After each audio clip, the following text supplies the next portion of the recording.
Perdagangan internasional merupakan salah satu pilar penting dalam perekonomian suatu negara. Kegiatan ini merupakan suatu negara untuk memenuhi kebutuhan yang tidak dapat diproduksi sendiri, memperluas pasar, serta meningkatkan pertumbuhan ekonomi dan kesejahteraan masyarakat.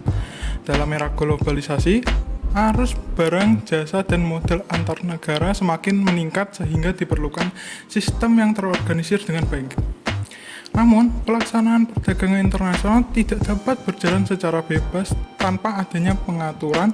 Diperlukan lembaga-lembaga yang bertugas mengawasi, mengatur, serta mendukung kelancaran kegiatan ekspor dan impor agar sesuai dengan hukum dan kepentingan nasional.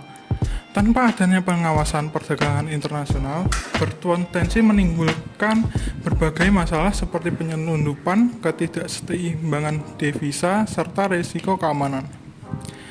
Di Indonesia, terdapat beberapa lembaga penting yang memiliki peran strategis dalam perdagangan internasional, yaitu Bank Indonesia, Direktorat Jenderal Bea dan Cukai, serta Kementerian Perhubungan.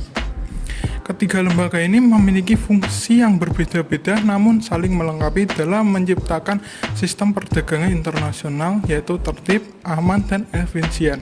Bank Indonesia merupakan Bank Sentral Republik Indonesia yang memiliki tugas utama menjaga stabilitas nilai rupiah serta mengatur sistem keuangan nasional. Dalam konteks perdagangan internasional, Bank Indonesia berperan dalam mengatur sistem pembayaran internasional dan lalu lintas devisa. Salah satu fungsi penting Bank Indonesia adalah mengawasi transaksi pembayaran yang terjadi dalam kegiatan ekspor dan impor. Dalam perdagangan internasional, pembayaran sering dilakukan menggunakan mata uang asing sehingga diperlukan pengawasan terhadap arus devisa yang keluar dan masuk dalam negeri. Bank Indonesia juga menetapkan berbagai kebijakan terkait sistem pembayaran internasional agar transaksi perdagangan dapat berjalan dengan aman dan efisien. Contoh fungsi nyata Bank Indonesia dalam perdagangan internasional adalah pengaturan penggunaan letter of credit sebagai metode pembayaran dalam transaksi ekspor dan impor. Selain itu, Bank Indonesia juga mewajibkan pelaporan devisa hasil ekspor oleh para eksportir untuk memastikan bahwa penerimaan devisa dari kegiatan ekspor dicatat dengan baik dalam sistem keuangan nasional.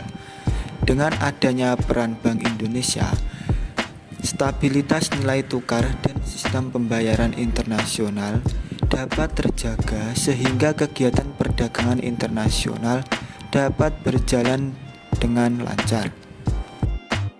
Peran Bea Cukai. Direktorat Jenderal Bea dan Cukai merupakan lembaga pemerintah yang berada di Kementerian Keuangan dan memiliki tugas utama, yaitu mengawasi arus barang yang keluar dan masuk wilayah Indonesia.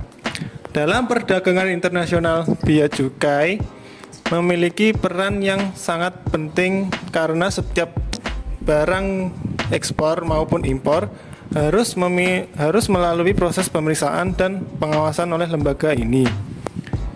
Bea Cukai bertugas memungut bea masuk, bea keluar, serta pajak dalam rangka impor yang menjadi salah satu sumber penerimaan negara. Selain itu, Bea Cukai juga bertanggung jawab untuk mencegah terjadinya penyelundupan barang ilegal, serta memastikan bahwa barang yang diperdagangkan telah memenuhi persyaratan.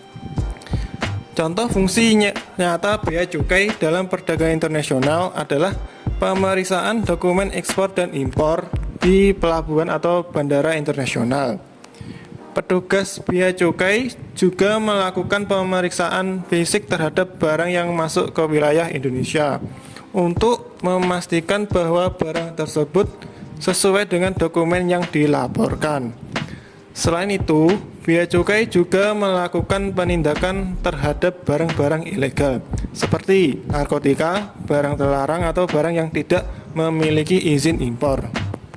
Dengan adanya pengawasan dari Bea Cukai, keamanan perdagangan internasional dapat terjaga dan negara juga memperoleh pendapatan dari sektor kepabeanan. Kementerian Perhubungan memiliki peran penting dalam menyediakan serta mengatur sistem transportasi yang menjadi sarana utama dalam kegiatan perdagangan internasional. Barang ekspor dan impor umumnya dikirim melalui transportasi laut dan udara sehingga keberadaan transportasi yang memadai sangat diperlukan. Kementerian Perhubungan bertanggung jawab dalam mengatur pelayaran internasional, penerbangan kargo, serta pengolahan pelabuhan dan bandara. Lembaga ini juga menetapkan berbagai standar keselamatan transportasi agar kegiatan pengiriman barang antar negara dapat berjalan dengan aman dan efisien.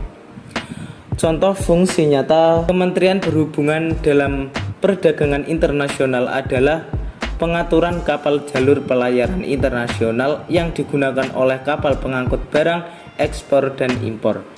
Selain itu, kementerian ini juga memberikan izin operasional bagi maskapai penerbangan internasional yang mengangkut barang dari negara lain ke Indonesia. Dengan adanya peran Kementerian Perhubungan, distribusi barang dalam perdagangan internasional dapat dilakukan dengan lebih cepat, aman, dan terorganisasi dengan baik.